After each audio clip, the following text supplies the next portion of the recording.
Hi. Oh, all Allie, right. welcome back to Gold Derby. You've been with us before. I've seen you at quite a few events. You're on the Emmy ballot again this summer for the second Dolly Parton TV movie, which was called Christmas of Many Colors. How is this one different for you going back for a second time? Well, going back was obviously amazing because on the first movie I grew so close to everybody, and it was so hard to leave because it felt like I had a second family. And when I got to go back, it was so amazing, and it was such a good feeling when I heard that they were doing a second movie. So it was like I was flying back to Georgia to see my second family again. Well, before you went there, I think a couple of months, I saw you and warned you how hot it was going to be. Was it as hot as I said? Oh, okay. So on the first movie, it was pretty hot, but on the second movie, um, it was more about winter, so it was like we were all wearing big, heavy winter coats and scarves, and we were like dying. So many people passed out.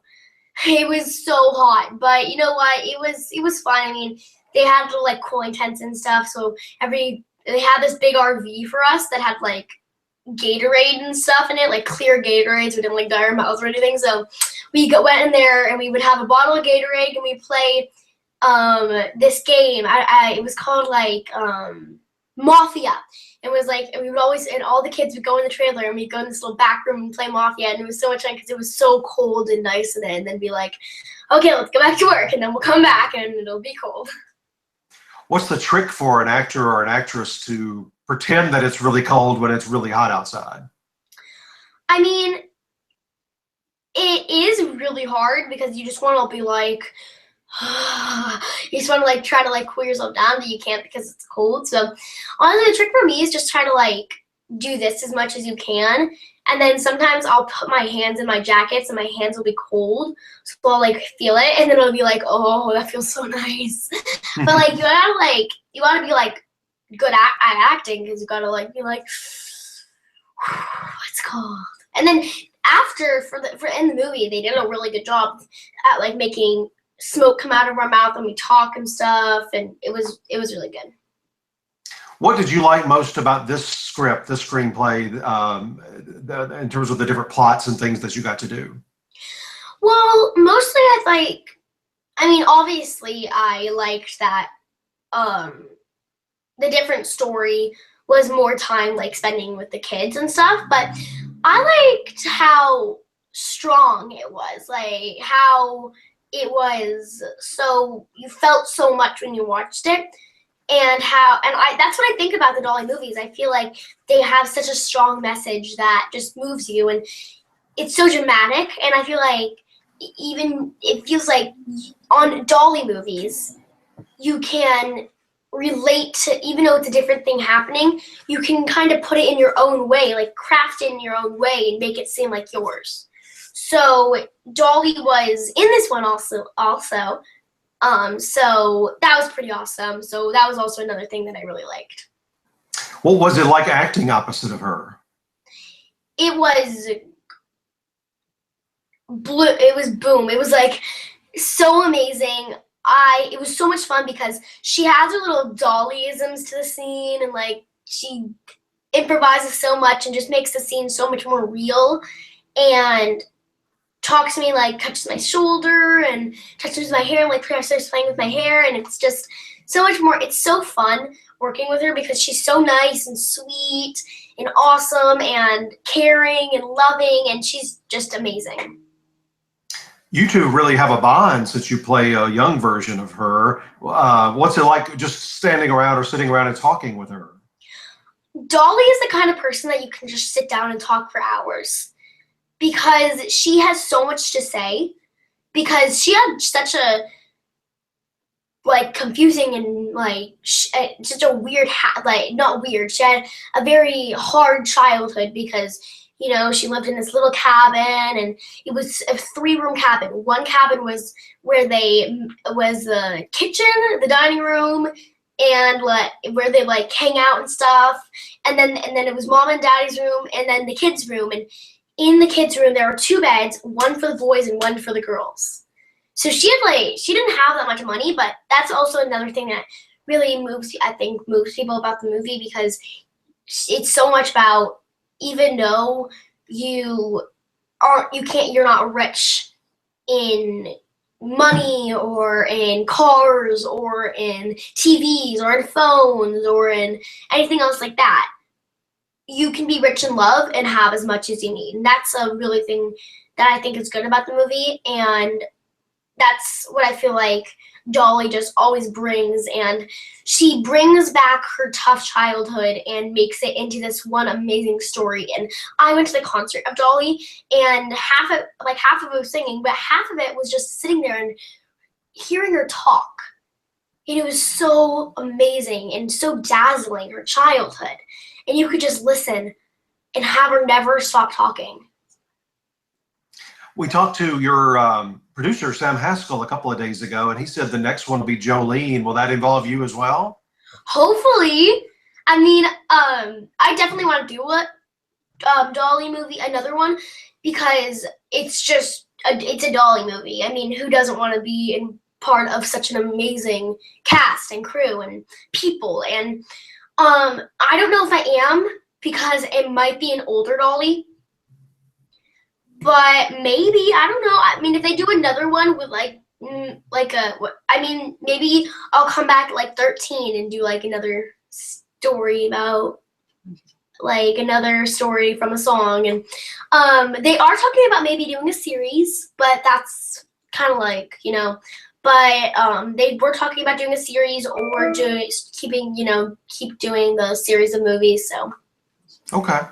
And I always love to see you with the two people that play your parents in the movie, Ricky Schroeder and Jennifer Nettles. What were they like this time as opposed to the first time with you? I mean, they're always amazing. On set, they're like a real mom and dad, having somebody there carting me around and really being there for me. And Jennifer is so sweet and nice and caring, like a real mom. And Ricky is just... It's actually a really funny story. Ricky played my sister's dad in a movie they did 5 years before I did Coat of Many Colors, 7 years, I think.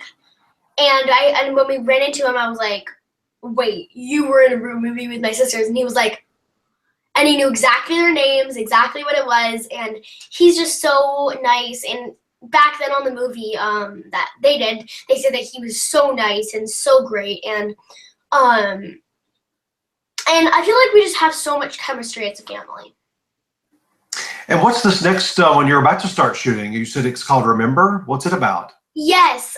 So remember, I play a subconscious of my older self, and my older self is going through a really hard time, and she's doing a lot of things that are really bad because she's a teenager now.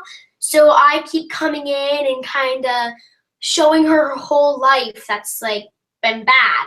And then I tell her, remember me, and remember the good times, and remember when you were my age and everything was lollipops and mom and dad cuddled you on the couch. And so I keep going around and just telling her, remember me.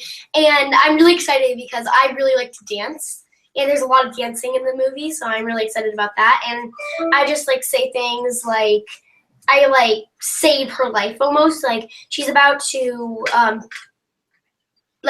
commit suicide and stuff. She's about to jump off a bridge, and I'm like, no, don't do that. Remember me. Remember what happened before. Remember what you used to feel when you were younger and what you used to do. And the funny thing is, my mom actually plays my real mom. My real mom plays my fake mom in the movie.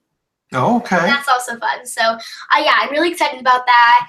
And we're starting that in a few weeks, so keep your eye out for that. Do you know who the other cast members are yet? You know who plays the older version of you? No, we do not, but I'm really excited to find out. Okay, good. Well, one of my favorite things that's happened this year, I couldn't wait to send your mother an email, was the morning you got a Daytime Emmy nomination. Yes! Tell us about getting that news. It was crazy. It was just getting the news about Dolly getting to be in the movie. I mean, as you probably know, as they announced the Daytime Emmy, the people that are nominated on the talk. So I was watching the talk just to see. I thought like maybe I wouldn't be in it because, you know, it's so many adults and so many amazing adult actors. So I was like, I don't think I'm going to be in it. And then they said my name and I just started crying. I was staring at the TV and I was like, what the heck? Is that my name or did they mess up? I started crying and I fell to the floor. And my mom was actually in Dallas. My mom and my sisters. So they called me and they were like, you are nominated. And I was just so excited. And honestly, even if I don't win, it's still such an honor to me that I got to be put in a category of such amazing actors and actresses, and how amazing it is just to be nominated for an Emmy when I'm 9. So that is just... Yeah, you do have a great category there. The next time you saw some Young and Restless people, what did they say to you about it? They were just really excited for me, and that's what I like about Young and the Restless. There are a lot of people from Young and the Restless that also were nominated. Like the person that plays my sister, Hunter King. She's such an amazing actress, and she's also nominated. And then the first thing she said when I went to YNR, because I went to YNR I think the next day or a few days after that, and she was just like, "Oh my gosh, I'm so proud of you, Allie. You deserve it." And I was like, "I'm proud of you." Like everybody on the show is so nice and like they're so great about it, and they say and supportive. That's what I'm trying to say. Supportive. Mm-hmm. They're very, very, very supportive, and that's one of the things I really like about being on YNR. For the people that didn't see you on the show this year or don't watch Young and the Restless, what does your character go through maybe in the plot this year that that you could describe that would let people know maybe why you got the nomination? Ooh, okay. So Faith, let's just say Faith has a lot of decisions to make. So first of all, she loses her mom, Sage, and she loses her dad, Steve Burton, and so she loses her stepmom and dad, and then she also loses her brother. So she loses her stepmom, stepdad, stepbrother, and she runs away. And she goes to her grandparents' house and hides in the shed. And this year, I love it so much because I'm getting so much to do with Eric, who plays my grandpa, Victor.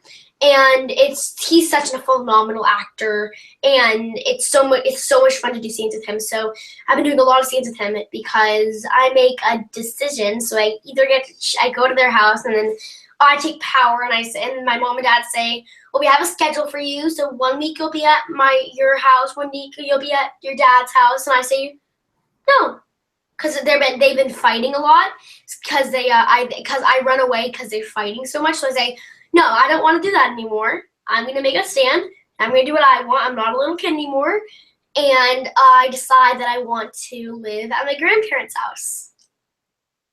Well, Eric Braden, right? Yes. So I'm way older than you, as you well know. I remember when he would be on, you have to find some clips online. He would be on all kinds of primetime drama series. I don't remember all the ones, a lot of detective shows and murder mysteries, and he would always be the bad guy. Yeah, he's been around, definitely. Well, I know you're having the best time of your life with all these projects, and we're so excited about your Daytime Emmy nomination, and maybe you'll get in at the Emmy Award, the Primetime Emmy Awards this summer. That'd be amazing.